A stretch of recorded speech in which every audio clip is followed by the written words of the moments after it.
Approach किया इस exam को। तो 3 स्टेजेस होते हैं इस एग्जाम में, जैसा कि आपको पता होगा, प्रीलिम्स, मेंस एंड इंटरव्यू। तो prelims is 150 marks of 150 marks, और जिसमें मैंने, चूंकि मैं यूपीएससी की तैयारी कर रहा था, तो मेरे बेसिक सब्जेक्ट्स जो होते हैं, जैसे पॉलिटी हो गया, इकोनॉमी हो गया, एनवायरनमेंट हो गया, तो दोज वर प्रीटी क्लियर। तो मुझे स्पेसिफिकली बिहार स्पेसिफिक की तैयारी करनी पड़ी प्रीलिम्स के लिए। तो उसके लिए मैंने नेट पे यूट्यूब का सहारा लिया बहुत ज़्यादा, कि यूट्यूब पे आजकल काफ़ी अच्छे चैनल्स थे जहां मुझे बिहार स्पेसिफिक वाले सोर्सेज मिल गए। जैसे एडुटेरिया एक चैनल है, और भी कुछ चैनल्स हैं, प्रवीण सर का एडुटेरिया चैनल है, that was very helpful for me. तो वहां से मैंने किया।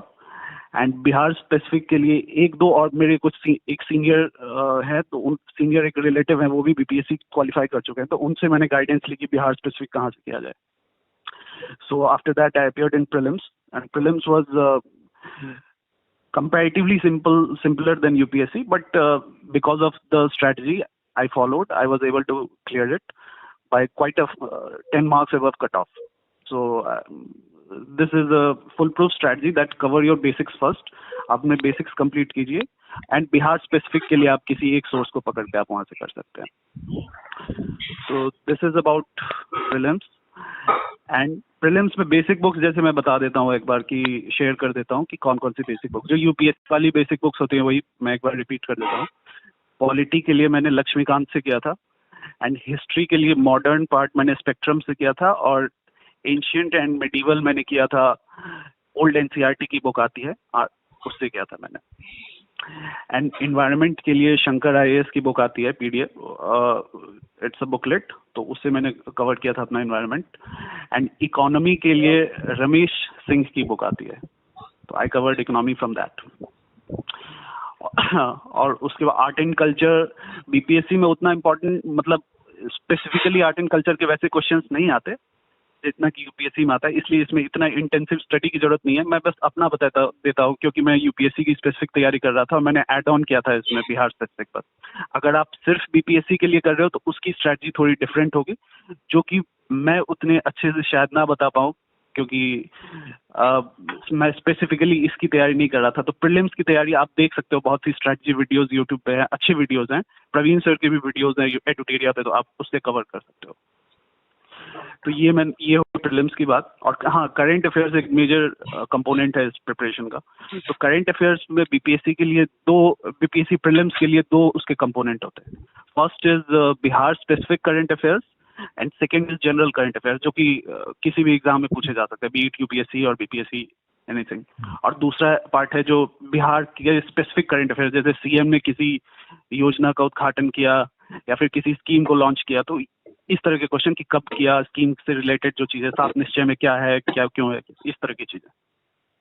तो बिहार स्पेसिफिक करंट अफेयर्स के लिए सेम मैंने यूट्यूब का सहारा लिया, और बिहार इकोनॉमिक सर्वेज है उसको फॉलो किया था, तो उससे मुझे काफी फायदा हुआ बिहार। और हाँ, एक चीज और इम्पोर्टेंट है बीपीएससी के लिए, सेंसस को आपको अच्छे से कवर करना है। सेंसस में हो गया कि जैसे literacy rate, sex ratio, these things, these data should be on the tip of your hand, क्योंकि इससे डायरेक्ट क्वेश्चंस आते हैं और ये एक्सपेक्टेड है कि आप गलत ना करें। तो this is about prelims exam. अब आते हैं मेंस पे। तो मेंस में जैसे आपको पता होगा कि 3 पेपर होते हैं इसमें, GS1, GS2 और ऑप्शनल, और एक हिंदी का पेपर होता है, दैट इज वेरी इजी। अगर आप डिसेंटली भी अगर आपने पढ़ाई की है 10th तक हिंदी, तो आप उसमें कोई दिक्कत आपको नहीं है। तो GS1 में 300 नंबरों में करीब 8 क्वेश्चंस होते हैं, तो 2 क्वेश्चन स्टैट्स के होते हैं, स्टैटिस्टिक्स के। तो उसके लिए आपको प्रीवियस ईयर के जो स्टैट्स के क्वेश्चंस हैं 3-4 सालों के, तो आप उससे प्रैक्टिस कर लो। तो उसके अलावा उसके में और मेरे ख्याल से और कोई जरूरत नहीं है कुछ और उसमें दिमाग लगाने की, बस दैट इज इनफ। पिछले 2-3 साल के आप स्टैट्स के क्वेश्चंस प्रैक्टिस कर लो, 6-8 क्वेश्चन, तो दैट इज इनफ। इस एग्जाम को बीपीएससी में अगर आपको अच्छे रैंक से क्लियर करना है, तो यू हैव टू इंश्योर कि स्टैट्स आपका एक भी गलत ना हो। मैक्सिमम, जितने मैक्सिमम मार्क्स स्कोर कर सकते हो आप स्टैट्स में करने पड़ेंगे आपको। सेकेंडली, GS1 के लिए फर्स्ट पार्ट होता है GS1 का, जिसमें कि बिहार हिस्ट्री, बिहार कल्चर से रिलेटेड सवाल आते हैं, 3 सवाल। तो उसमें एक काइंड ऑफ, आप अगर पिछले 5-7 सालों का पेपर देखोगे तो आप थोड़ा कुछ हद तक अंदाजा लगा सकते हो कि क्या क्या पूछे जा सकते हैं। तो आप करीब 15-20 टॉपिक्स की लिस्ट बनाइए पार्ट 1 के लिए, जीएस के पार्ट 1 के लिए, और उसको अच्छे से अपने आंसर्स प्रिपेयर करिए और उसको रिवाइज करते रहिए, क्योंकि वहां पे जाके आप सोचोगे कि मैं एक बार पढ़ लिया है बस वहां जाके अब रिप्रोड्यूस कर दूंगा सीधे, तो वैसे पॉसिबल नहीं होता। Things have to be ingrained in your mind, छपी होनी चाहिए आपके दिमाग पे, तब जाके आप वहाँ एग्जाम में रिप्रोड्यूस कर पाओगे उस सब चीजों को। तो उसके लिए जरूरी है कि आपके पास शॉर्ट नोट्स तैयार होने चाहिए, और उसको आप जितनी प्रैक्टिस कर सको उतनी प्रैक्टिस करो। और उसके पार्ट 2 के लिए जीएस के 3 और 2 क्वेश्चन होते हैं, 3 पार्ट होते हैं, part A, part B, part C. Part A में 3 क्वेश्चन, पार्ट बी में 3, और स्टैट्स के लास्ट वाले पार्ट में 2। तो मैंने पार्ट ए और पार्ट सी का बता दिया है, पार्ट बी का बताता हूँ कि इसमें करंट अफेयर्स और इंटरनेशनल रिलेशन से रिलेटेड जनरली क्वेश्चंस होते हैं। जैसे कि मेरे टाइम में था कि इंडिया नेपाल का इशू उस समय बहुत चल रहा था, तो उस पर क्वेश्चन था। तो इसमें भी आप इंटरनेशनल रिलेशंस के लिए मैंने फॉलो किया था, विजन की बुकलेट आती है, विजन है। आप कुछ भी फॉलो कर सकते हो, मैं स्पेसिफिकली रिकमेंड नहीं कर रहा इसे। आप किसी भी कोचिंग की बुकलेट या किसी भी सोर्सेज मिल जाएंगे, या नेट से भी कर सकते हो।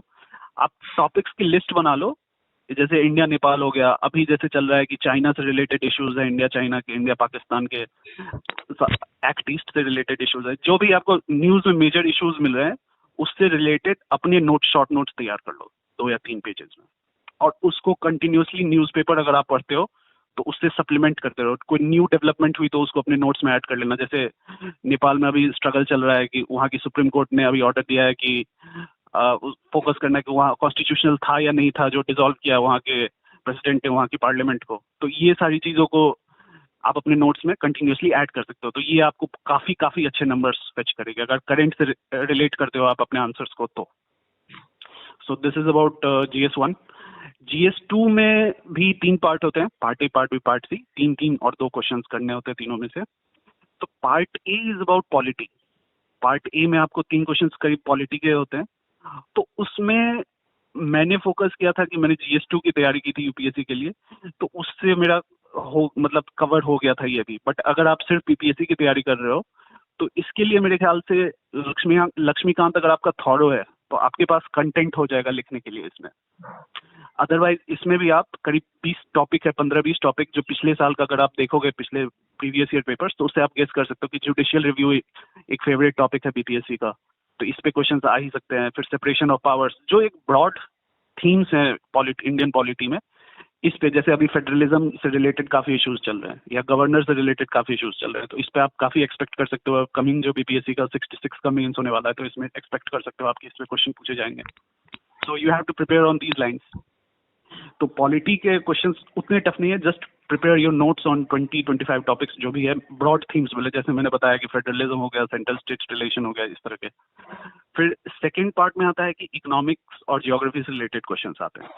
यहाँ पे आप थोड़ा थॉरो होना पड़ेगा। लाइक इस तरह के क्वेश्चंस में आपके पास कंटेंट होना चाहिए, क्योंकि वहाँ पे आप अगर पुअर क्वालिटी आंसर्स लिखोगे तो फिर मार्क्स एक्सपेक्ट नहीं कर सकते। जनरल आंसर लिखोगे तो मार्क्स एक्सपेक्ट नहीं कर सकते अच्छे मार्क्स।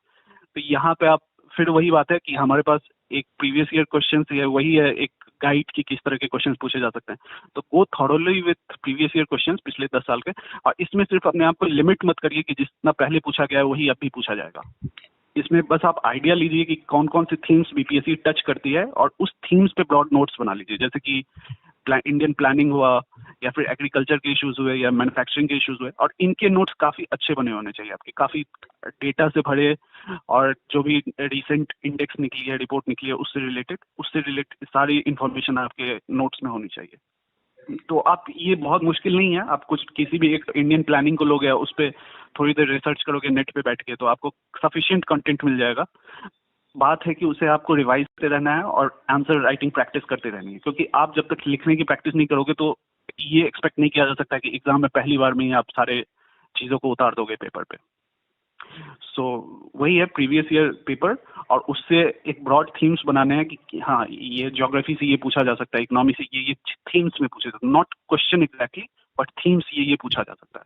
और उस थीम्स पे अपने नोट्स तैयार कर लीजिए और उसको रिवाइज करते रहिए बार बार। थर्ड पार्ट होता है जिसमें 2 क्वेश्चन होते हैं, वो साइंस एंड टेक्नोलॉजी के होते हैं। तो वो भी, उसमें ये काफी स्कोरिंग होता है, क्योंकि अगर आप इसमें साइंस के क्वेश्चन में अगर सही आंसर लिखोगे, क्योंकि यहाँ ओपिनियन जैसा कुछ होता नहीं है, एग्जैक्ट आंसर होते हैं। जैसे म्यूनिसिपल सॉलिड वेस्ट मैनेजमेंट पे क्वेश्चन है, तो इसका एक सेट आंसर है। अगर आप सेट आंसर लिखोगे वो तो आपको मार्क्स मिलेंगे। सॉलिड वेस्ट मैनेजमेंट में अगर आपने अच्छे आंसर लिखे, जैसे मैंने इसमें सॉलिड वेस्ट मैनेजमेंट का फ्लो चार्ट बना दिया था जो कि मैंने पढ़ा था कुछ दिनों पहले ही, तो मेरे ख्याल से वो सब चीज़ें ऐड ऑन होती हैं और आपके आंसर को इन्हांस करते हैं। तो science and tech is the most scoring part in paper 2 मेरे ख्याल से।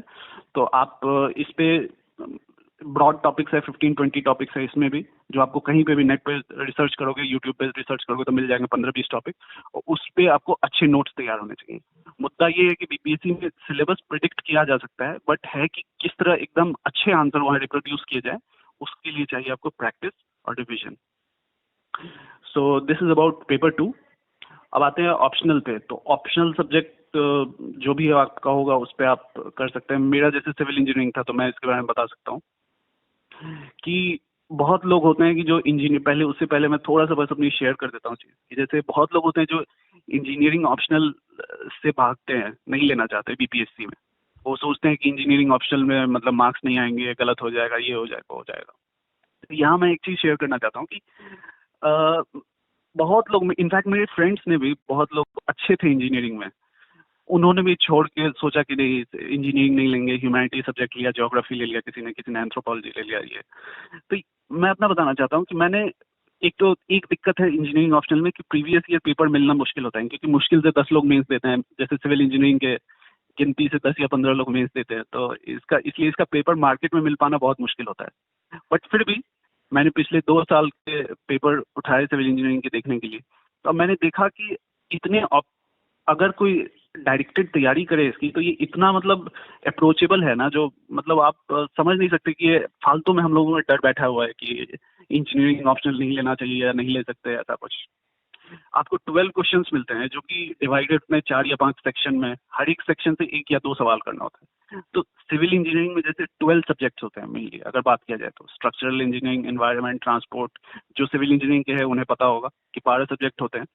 और यहाँ पे अगर आपको 12 सब्जेक्ट में 6 या 7 पे भी पकड़ है अच्छी, जैसे आपको स्ट्रक्चर्स पे पकड़ अच्छी है या जियो टेक्निकल पे अच्छी पकड़ है, तो you will sail through in this exam. यहाँ पे क्वेश्चंस का होता है वो इंजीनियरिंग सर्विस से बिलो पार होता है लेवल। आप करना चाहो, अगर आपने इंजीनियरिंग सर्विस की तैयारी की है आपने, तो आपके लिए तो ये बेस्ट है।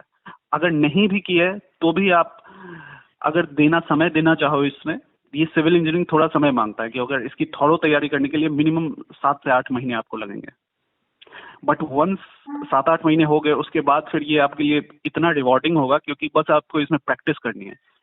जब आपकी वो एक certain level of practice achieve हो गई, तो आप समझ लो कि 300 के क्वेश्चंस आते हैं, आप उसमें 300 में मैं 270 तक का आप करेक्ट अटेम्प्ट कर सकते हो, 270 प्लस का आप करेक्ट अटेम्प्ट कर सकते हो। जैसे मेरा एग्जाम थोड़ा सा मेसअप हो गया था लास्ट में, बट फिर भी मैंने करके 270-280 का मुझे लगता है कि मेरा करेक्ट अटेम्प्ट था। तो इंजीनियरिंग ऑप्शनल में अगर आपको कोई स्पेसिफिक, अगर किसी को कुछ डाउट हो तो आप you can reach out to me BPSC के लिए। हाँ, बीपीएससी में सिविल इंजीनियरिंग में एक पार्ट बस होता है जो कि लोगों को पुट ऑफ कर देता है कि एक इसमें 6 क्वेश्चंस में से एक क्वेश्चन कंपलसरी होता है जिसमें कि फोर्ट्रान लैंग्वेज होती है, उससे रिलेटेड क्वेश्चंस आते हैं।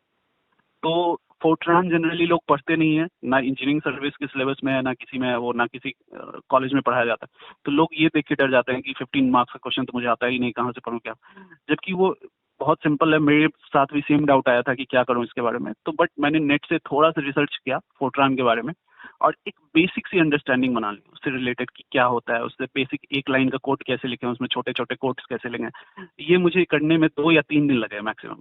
आप भी करोगे तो इसमें कुछ नहीं है, और इसके क्वेश्चंस इतने सिंपल आते हैं कि आप एक बार बस अपना बेसिक लेवल ऑफ अंडरस्टैंडिंग बना लोगे फोर्ट्रान की, तो आप सारे क्वेश्चन सही कर सकते हो।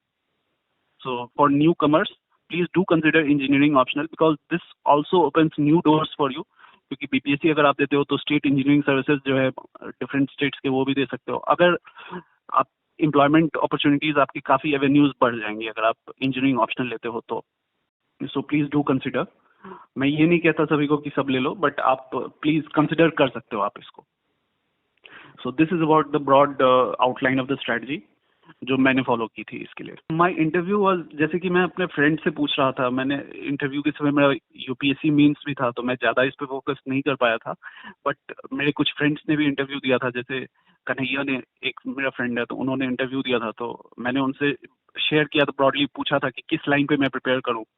तो मुझे पता चला कि BPSC interview and UPSC interview में एक थोड़ा सा डिफरेंट होता है कि यहाँ पे फैक्चुअल क्वेश्चंस थोड़े ज़्यादा आ सकते हैं, यूपीएससी में कम आते हैं फैक्चुअल क्वेश्चंस, यहाँ पे थोड़े ज़्यादा आ सकते हैं। तो मेरा स्ट्रैटेजी यही था कि जो ब्रॉड एक बेसिक अंडरस्टैंडिंग होनी चाहिए फैक्चुअल इन्फॉर्मेशन की, जैसे कि बिहार में कितनी रिवर्स हैं, कौन सी रिवर्स कहाँ से गुजरती है, या किस रिवर गंगा की कितनी लेंथ है, मतलब इस तरह के जो बेसिक फैक्चुअल क्वेश्चंस है जो कि एक्सपेक्टेड है कि एक सीरियस कैंडिडेट को आने चाहिए, तो मैंने उसे कवर कर लिया था। बट मेरा इंटरव्यू जो है वो बिल्कुल भी फैक्चुअल लाइन पे नहीं गया।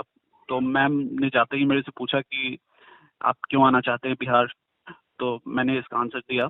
और उसके बाद उन्होंने मेरे हॉबीज पूछे थे, तो मैंने हॉबीज में अपने बताया था कि मुझे हिस्ट्री के बारे में जानना पसंद है, और मुझे जियोपॉलिटिक्स में इंटरेस्ट है, मुझे फुटबॉल देखना पसंद है, और डॉक्यूमेंट्रीज देखना पसंद है।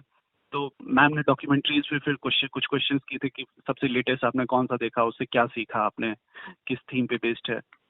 फिर एक मेंबर थे, उन्होंने मुझसे हिस्ट्री से रिलेटेड काफ़ी सवाल किए।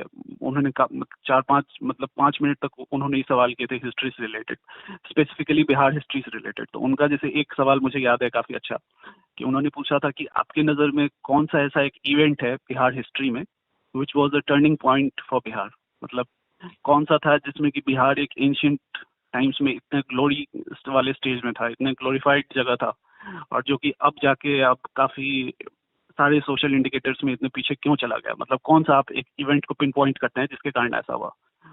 तो मैंने इसका आंसर दिया था उस समय, जो मुझे समझ आई, मैंने इसका आंसर दिया था कि बख्तियार खिलजी के द्वारा जो नालंदा लाइब्रेरी थी उसको जलाना, नालंदा यूनिवर्सिटी को जलाना और वहाँ की लाइब्रेरी को जलाना। तो सर कन्विंस हुए थोड़े से, बट उन्होंने एक अपना एक इवेंट दिया अपनी तरफ से, वो ऐड किया था कि ब्रिटेन ने जो 1857 के बाद जो अपना स्ट्रैटेजी बनाई कि बिहार से रिक्रूट करने बंद कर दिए थे, बिहार को सप्रेस करना शुरू कर दिया था।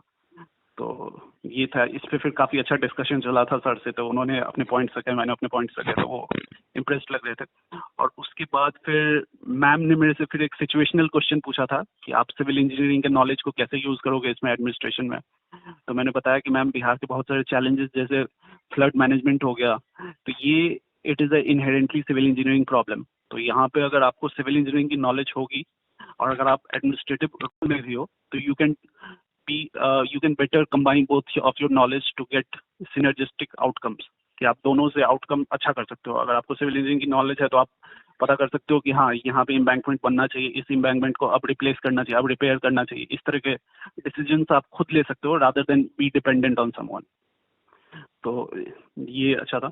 और इसके बाद एक दो और सिचुएशनल क्वेश्चंस पूछे गए थे जो कि जिसका मैंने सेटिस्फैक्ट्री आंसर दे दिया था। So this was about the interview. Preparation के दौरान काफ़ी तरह के इश्यूज आते हैं, सेल्फ डाउट्स आते हैं, क्योंकि जो समाज की सच्चाई ये है कि लोग केवल फाइनल रिजल्ट देखते हैं, जैसे, और लोगों को लगता है कि ये लड़का था, इसका ठीक है, अच्छा था, ये हो गया फाइनल। जबकि इस रिजल्ट के पीछे कितने स्वेट्स जाते हैं, कितने रातें जाती हैं ऐसे जब नींद नहीं आती, कितने ऐसे दिन गुजरते हैं जब पढ़ने का जोश खत्म हो जाता है, लगता है कि कर पाऊंगा या नहीं। इस अनगिनत ऐसे स्टोरीज, सिर्फ मेरी ही नहीं, जितने भी एस्पिरेंट्स हैं क्लियर हुआ जिनका, मैक्सिमम की ऐसी स्टोरीज होगी। तो इस पे मैं थोड़ी सा बात करना चाहूँगा इस चीज़ के बारे में कि कैसे, पहले तो कि कैसे कोप अप करें ये सब जो आती है सिचुएशन बीच प्रिपरेशन के दौरान उससे।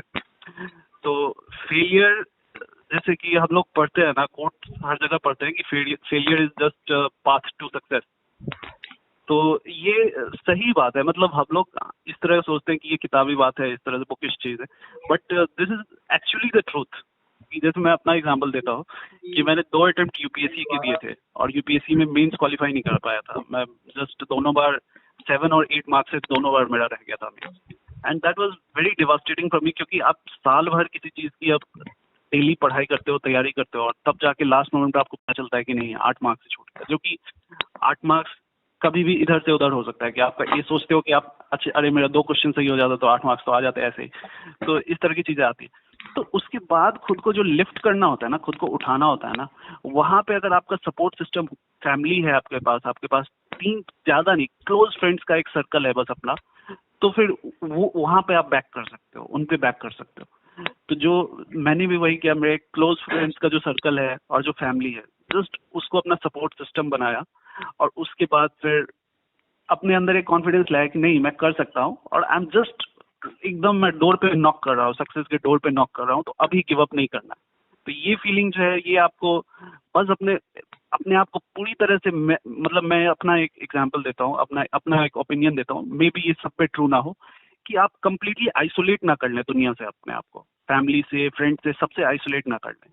आप अपना एक सपोर्ट सिस्टम जरूर से जरूर बनाए रखें, क्योंकि ऐसे ऐसे दिन आएंगे जब आप बहुत लो फील करोगे, बहुत डिफीटेड फील करोगे, तो उस दिन के लिए आपको एक सपोर्ट सिस्टम चाहिए होता है, आपको बीच में छोटे छोटे ब्रेक्स चाहिए होते हैं। तो इसके लिए कंप्लीटली कट ऑफ मत करो दुनिया से आप अपने आप को, आप सिलेक्टेड लोगों से जो आपको लगता है कि आपके वेल विशर्स हैं उनसे आप कनेक्टेड रहो। ये हो गया पॉइंट नंबर 1। पॉइंट नंबर 2 आती है कि बिहार जैसा राज्य है, तो यहाँ पे गांव गांव कस्बे कस्बे में लोग रहते हैं, लोगों की एस्पिरेशंस होती है जॉब की, बीपीएससी करने की, यूपीएससी करने की। तो इसमें अब बात आती है कि सबके पास मींस इतने नहीं होते कि वो पटना जाके या दिल्ली जाके वो प्रिपरेशन कर पाए। I totally understand that, totally get that. But मैं ये कहना चाहता हूँ आपसे, और ये मैं बिल्कुल भी एकदम हार्डली फील करके बात कहना चाहता हूँ आपसे, कि वो एक टाइम था, एक जमाना था, जब आज से 10 to 15 ईयर्स पहले, जब ये सोशल मीडिया नहीं था, यूट्यूब नहीं था, टेलीग्राम नहीं था, जब था तब नेसेसरी था, तब कोचिंग नेसेसरी थी, तब क्योंकि आपको पटना जाना है आप या दिल्ली जाना है, क्योंकि आपको पता ही नहीं होता था उससे पहले कि करना क्या है, कैसे करना है, क्यों करना है, कितना पढ़ना है, कितना छोड़ना है, ये सारी चीजें आपको पता ही नहीं होती थी आज से 10 to 15 ईयर्स पहले। तो इसके लिए कोचिंग के या इसकी गाइडेंस की जरूरत डेफिनेटली पड़ती थी, क्योंकि वो बताते थे कि हाँ ये पढ़ो, ऐसे करो, ये करो। ये चीज ट्रू थी। लेकिन आज की डेट में जब आपके घर घर के पास, सबके पास हाथों में स्मार्टफोन्स है, चाहे कुछ हो नहीं, स्मार्टफोन्स तो सबके पास होते हैं आजकल, तो और इंटरनेट कनेक्शन है सबके पास, यूट्यूब के पास, यूट्यूब एक्सेस कर सकते हो आप, टेलीग्राम एक्सेस कर सकते हो, ये सर आज की डेट में मैं कॉन्फिडेंटली कह सकता हूँ कि बिना कोचिंग के अगर आपके पास मीन्स है और आप में डेडिकेशन है, करने की क्षमता है, आप करना चाहते हो, तो आप कोई नहीं रोक सकता, कोई भी चीज ऐसी नहीं है जो आपको रोक सकती है। क्योंकि A to Z सारे मटेरियल्स, जैसे अभी मैंने थोड़ी देर पहले जो भी बताया था कि ये किताबें हैं, ये सोर्सेज हैं, ये सारी चीजें आपको टेलीग्राम पे मिल जाएंगी, यूट्यूब पे इसके डिस्कशंस मिल जाएंगे। आपको एनसीईआरटी पढ़नी है, समझ में नहीं आ रही तो एनसीईआरटी के एक्सप्लेनर वीडियोस पड़े हुए हैं यूट्यूब पे, आप देख सकते हो, उनको देख सकते हो। आपको ऑप्शनल में कोई कॉन्सेप्ट नहीं समझ में आ रहा, आप यूट्यूब पे उसके देख लोगे तो आपको बड़े से बड़े टीचर्स जो है इंडिया के, वो उसको एक्सप्लेन करेंगे उस कॉन्सेप्ट को। इसके लिए आपको कहीं जाने की जरूरत नहीं है, तो आप घर बैठे आप देख सकते हो। आपको कोई चीज समझ नहीं आ रही, स्ट्रैटेजी समझ नहीं आ रही कि मेंस के लिए क्या कैसे करो, आप तुरंत यूट्यूब पे जाओ, अच्छे जो चैनल्स हैं उस पे कुछ कुछ को देखो आप कि कैसे किया जाए। आपको अच्छे से अच्छे टीचर्स आपको एक्सप्लेन करते हुए मिलेंगे कि हाँ इस तरह का आपका अप्रोच होना चाहिए, ये चीज अवॉइड करो, ये सारी चीजें। सो मैं पर्सनली फील करता हूँ शायद ये थोड़ा हिपोक्रिटिकल लग सकता है कि मैं एक ऐसे बैकग्राउंड से आता हूँ और मैं ज्यादा, बट पॉइंट ये है कि मेरे ख्याल से, मैं क्योंकि मैं खुद अपना मानता हूँ, हाँ मैं थोड़ा प्रिविलेज बैकग्राउंड से आता हूँ कि मेरे पास अपॉर्चुनिटी था कि मैं दिल्ली में रह के पढ़ाई कर सकता था। बट मेरे फ्रेंड्स हैं, मैंने देखा है लोगों को, मेरे कुछ क्लोज फ्रेंड्स हैं जो कि घर पे रहते थे और घर से रह के उन्होंने तैयारी की और they secured good rank in BPSC and other state PCS. So मैं ये कॉन्फिडेंटली कह सकता हूँ कि आपको, अगर आपके दिमाग में है कि कोचिंग इज अ नेसेसिटी, आपको जाना ही पड़ेगा बाहर, तो दैट इज नॉट ट्रू। आपके अंदर अगर सफिशिएंट डेडिकेशन है तो आप कर सकते हो घर पे रह के, क्योंकि सारे मटेरियल्स, स्टडी मटेरियल्स अवेलेबल है, स्ट्रैटेजी अवेलेबल है।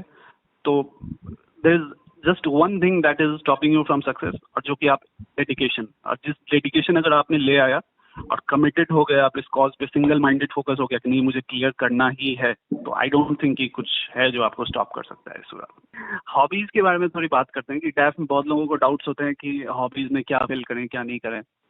तो मेरा ओपिनियन में यहाँ पे कम्प्लीटली ऑनेस्ट होना चाहिए कि जैसे वहाँ पे जो इंटरव्यू हमारा लेते हैं, they are very senior people, they are very experienced people, जो कि जिन्होंने अपने करियर में केवल 25 से 30 साल लोगों से ही डील किया है।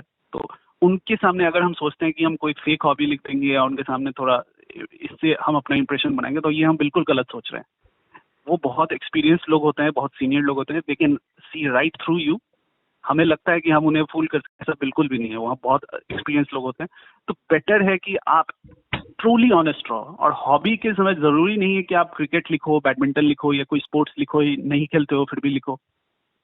आपको फिल्में देखना पसंद है तो आप वो लिख सकते हो, बट बशर्ते आपको हॉबीज का एक पर्पस होता है मेरे ओपिनियन में, इंटरव्यूज के कॉन्टेक्स्ट में, कि आप उसको कैसे लिंक कर सकते हो कि this is a constructive hobby, not ऐसा नहीं है कि सिर्फ टाइम पास के लिए मूवी देखता हूँ। जैसे अगर फॉर एग्जांपल मूवी देखना किसी का हॉबी है, तो वो देखना चाहते हैं कि ये मूवीज देखने को कैसे कंस्ट्रक्टिवली लिंक कर सकता है अपने पर्सनैलिटी से, ये नहीं कि सिर्फ टाइम ऐसे पास कर रहा है तो मूवी देख रहा है, ऐसे नहीं। तो आपका फोकस कुछ भी लिखो, आप हॉबीज में लिख दो, ठीक है, वॉचिंग मूवीज, लेकिन आप खुद एक आंसर प्रिपेयर करो कि इसको मैं कंस्ट्रक्टिवली कैसे लिंक कर सकता हूँ। हाँ, मूवीज देखना, मुझे मूवीज से जो इंडिया के सोशल इश्यूज है उसके बारे में काफी क्रक्स में डिटेल में जानकारी मिलती है। जैसे कोई मूवी है तो मुझे पता चलता है कि हाँ, गाँव में आज भी कास्ट सिस्टम कितना प्रिविलेंट है।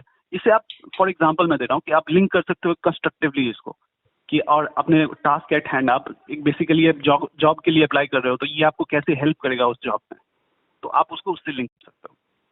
बाकी आपकी अगर कोई स्पोर्ट्स खेलते हो तो दैट इज वेरी, मतलब एक एडवांटेजियस है कि उसको हॉबी में लिखना ज्यादा डिजायरेबल है।